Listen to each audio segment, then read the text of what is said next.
ایک رات سلطان محمود غزنوی رات کے وقت معمول کے مطابق گشت پر تھے اور ایک تندور کے پاس کسی شخص کو سویا ہوا دیکھا تو اس کو اٹھا کر پوچھا کہ وہ کون ہے۔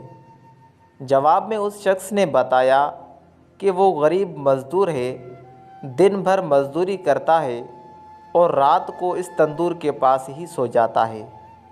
سلطان نے پوچھا، اس سردی میں اس کی رات کیسے گزرتی ہے؟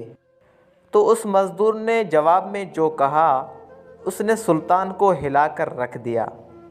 مزدور نے کہا، جناب، نصف رات آپ کے انداز میں گزرتی ہے اور بقیہ نصف آپ سے زیادہ اچھے انداز میں گزارتا ہوں۔ سلطان نے بڑی حیرت سے پوچھا کہ وہ کیسے؟